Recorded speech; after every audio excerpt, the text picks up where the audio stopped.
I want you to picture a scenario. You're about to take the most high-stakes exam of your entire life. Oh, boy. Yeah, and it covers literally everything. We're talking quantum mechanics, obscure 17th century poetry, current events, just the works. Sounds terrifying. Right. Now, you have two ways you can prep for this. Strategy A, you lock yourself in a bunker for 30 years and you just memorize every single book in the library until you can recite them backward. Which, I mean, let's be honest, is impossible for a human, but we try anyway. Exactly. Or there's strategy B. You walk into the exam room with a totally blank notebook, but you're allowed to bring an open textbook and a really, really fast index system that finds the exact page you need in milliseconds. Strategy B, every time. Right. It's cleaner, it's faster, and you just don't have to worry about your brain running out of storage space. And yet, for the last 5 years or so, the entire field of generative AI has been obsessively doubling down on strategy A. The bigger is better dogma. Exactly. We've been building these monolithic brains. Mm-hmm. Things like GPT-3, Jurassic-1, and we're just stuffing them with 175 billion, sometimes over 200 billion parameters. Yeah, the logic has basically been, if you want a smarter model, just build a bigger hard drive and cram more of the internet into it. Which brings us to the actual mission of our deep dive today. We are looking at a paper from DeepMind.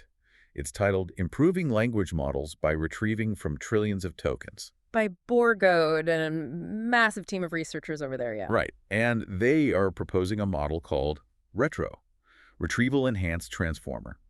And the claim they're making is, frankly, it's aggressive. Very aggressive. They say they can match the performance of those massive Goliath models with a brain that is 25 times smaller. By finally giving the model that open textbook we were just talking about, it's this fundamental architectural shift from memorization to retrieval. So I really want to get into the gears of this today. Yeah. Because retrieval sounds simple, right? Like you just attach a Google search to a chatbot.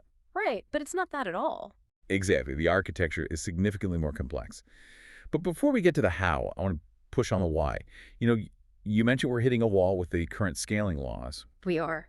Is it just about the cost of electricity? Because, I mean, if the results are better, companies are going to pay the electric bill. Well, it's not just the bill. It's the static nature of these models. Think about it. Once you finish training a model like GPT-3, its knowledge is frozen in amber. Right. If the prime minister changes tomorrow or a new paper disproves gravity, the model just doesn't know. It can't know. Because it's trapped in whatever year the training run finished. Exactly. And to teach it those new facts, you have to retrain it. Which is huge. Oh, retraining a 175 billion parameter model isn't something you just do on a Friday afternoon. It takes months. It costs millions. So you're stuck with this genius that's essentially living in the past.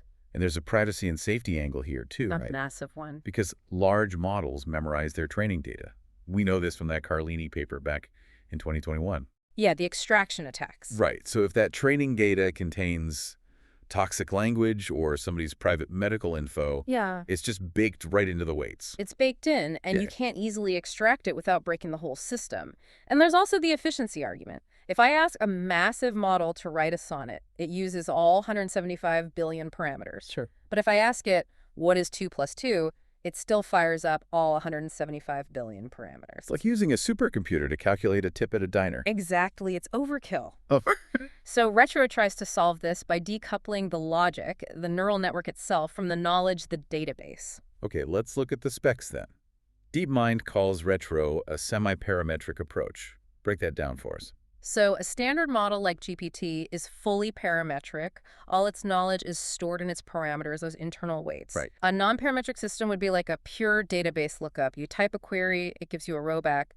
No reasoning involved. Like a traditional search engine. Exactly. Retro sits right in the middle. It has a neural network, the brain, but it's relatively small. We're typing 7.5 billion parameters. Which, I mean, in the current landscape, that is tiny. You could almost run that on a high-end consumer graphics card. Compared to 175 billion, it's a featherweight, but it's coupled with this massive external memory, a database they call massive text. And how big is massive text? 2 trillion tokens. 2 trillion. Yeah. It's effectively a snapshot of the entire text-based internet. Books, news, Wikipedia, GitHub code, all of it. Okay, here is where I get skeptical. Having a huge library is great, but you have to be able to read it fast. Right. If Retro has to scan 2 trillion tokens every single time I ask it a question, the latency would be measured in days, not milliseconds. So how does it actually use this database when it's generating text? This is where the engineering gets really clever. They use a technique called chunking. Chunking. Yeah. Retro doesn't process text word by word in this long, continuous stream. It splits the input sequence into blocks, specifically chunks that are exactly 64 tokens long. Why 64? Is that just a magic number they landed on? It's a trade-off. If the chunks are too small, you're doing way too many lookups and the whole system bogs down. Makes sense. But if they're too big, you lose specificity in your search. The results get muddy. So 64 seems to be the sweet spot for balancing context and speed. Okay, so the model grabs a bite-sized chunk of the conversation, say 64 tokens. Then what happens? It runs a search. It takes that chunk and it looks for its nearest neighbors in that massive database. Nearest neighbors. Yeah, it basically asks, where in these 2 trillion tokens have I seen text that is semantically similar to the chunk I just read?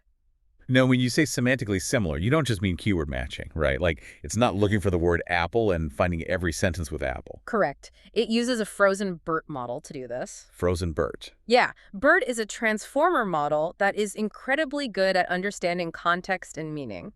It takes the text chunk and turns it into a mathematical embedding, a vector. So it's translating the concept into math. Exactly. Then it just compares that vector to all the vectors in the database to find the closest matches. Usually it retrieves a couple of neighbors during training, but you can crank that up to like 100 when testing. And the frozen part just means they don't retrain the BERT model. Right. It's a static tool. That saves a massive amount of compute because you aren't constantly updating the retriever's brain while you train the main model. It just has one job finds similar stuff. Okay, walk me through the integration step. Let's say I'm the model. I'm writing an essay for you. I've processed a chunk of your prompt. I've queried the database, and I've found 2 documents that look highly relevant. Okay. Do I just copy-paste them into my output? No. And that is a crucial distinction to make. It is not a copy-paste job. This is where the architecture uses something called chunked cross-attention, or CCA. CCA. Explain that like I'm a smart 12-year-old. Okay, imagine you are writing an essay and you have a reference book open right next to you on the desk. You don't just transcribe the book word for word. Hopefully not. Right. You read a paragraph, you understand the concept, and then you weave that concept into your own original sentences. CCA is the mechanism that allows the AI to sort of glance at the retrieved text while it's predicting the very next token it wants to say. It integrates it into the logic. Exactly. It synthesizes the information. Yeah. The retrieved text actually modifies the probabilities of what the model is going to generate next. But I'm still stuck on the speed issue. Yeah. You're doing a vector database query, and you're writing a separate encoder for every 64 tokens. Even with chunking, that sounds mathematically exhausting.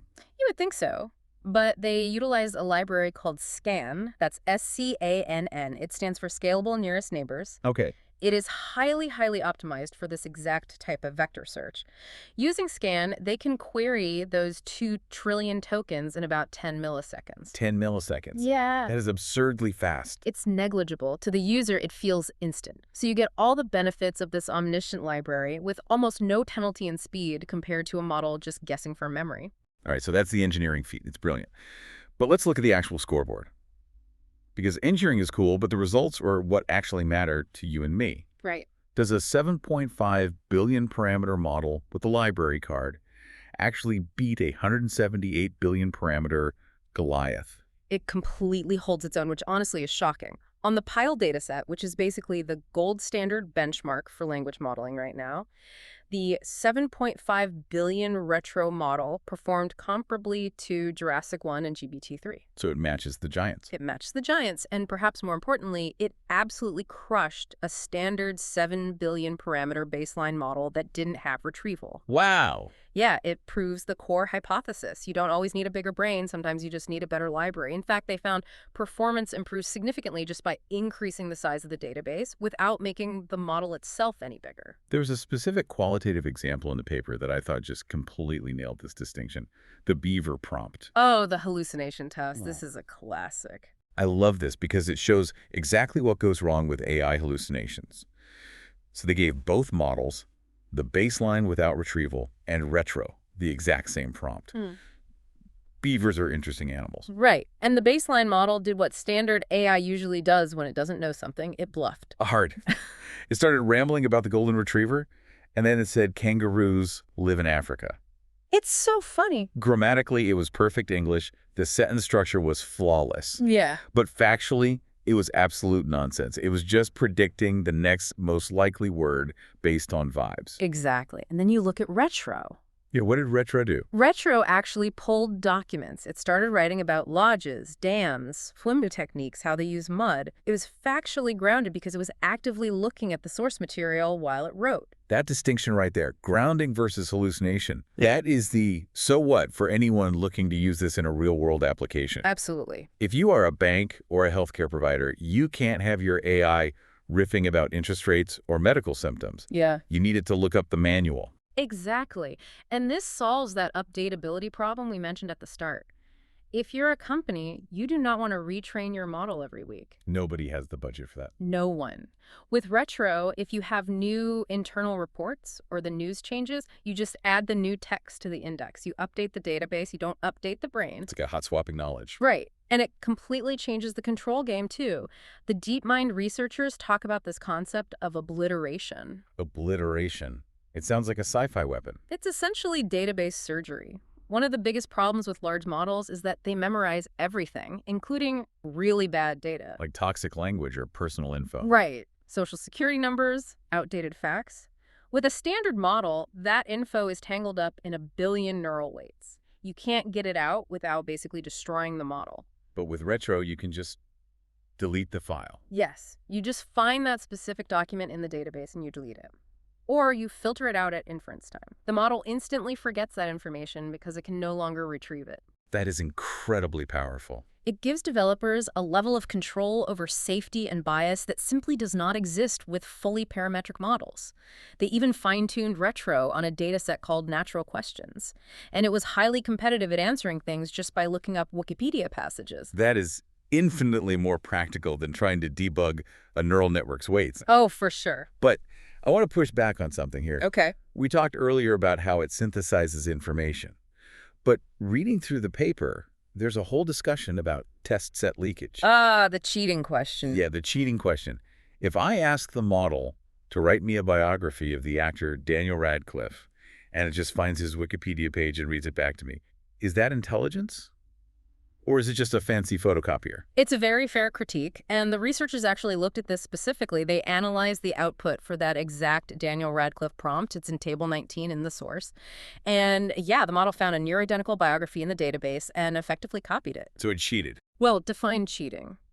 If you ask an assistant for a factual biography, do you want a creative, hallucinatory reimagining of his life? Or do you want the facts? Touché. Want the facts. Right. But to your point about actual intelligence, they filtered the test results to look for instances where there was no direct overlap in the database. Okay. Situations where it physically couldn't just copy-paste an answer. And what happened? Did it fall apart? No, Retro still outperformed the baseline. That is the key finding. It suggests that the retrieval mechanism helps the model with syntax, with style, and with general context, even when it's not just pulling hard facts. It's using the library to learn how to write, not just what to write. You know, there was another example in the paper involving Shakespeare's Hamlet that I think perfectly illustrates when you actually want the model to plagiarize. Right, Table 7, they gave the model the start of a scene from Hamlet. And the baseline model, the one without the library, it tried to improvise Shakespeare. Yes, it said something like, Francisco, approach me not. Which sounds like Shakespeare. The cadence is totally right. But it's hallucinated nonsense. It wasn't the actual play. It was faking it. But Retro retrieved the actual text of the play and completed the scene verbatim. In that context, overfitting or copying is exactly the desired behavior. If you ask for a quote, you want the quote to be right. So it really seems like Retro gives you the best of both worlds. If the exact answer exists, it retrieves it. If it doesn't, it synthesizes an answer using the retrieved data as a contextual anchor. Precisely. Look at the digits of pi example they included. Oh yeah, tell us about that. A standard model fails after a few digits of pi because it simply cannot memorize an infinite sequence of random numbers in its weights. But Retro, it just looked up the sequence in the database and kept going. It didn't calculate pi. It found it. But does that matter? To the end user, no. The answer is correct.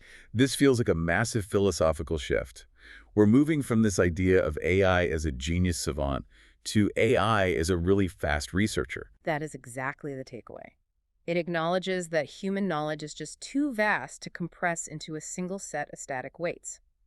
We are finally admitting that external memory is superior to internal parameterization when it comes to factual density. So let's look forward. Does this paper kill the bigger is better trend? Are we done seeing 500 billion parameter models?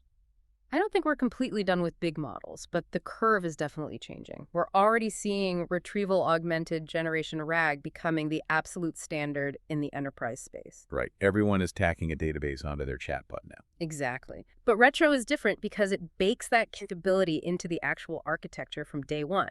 It's not a plugin you add later. It's fundamentally how the model thinks. It's native. It's native, and it makes the model interpretable. That is the other big win here.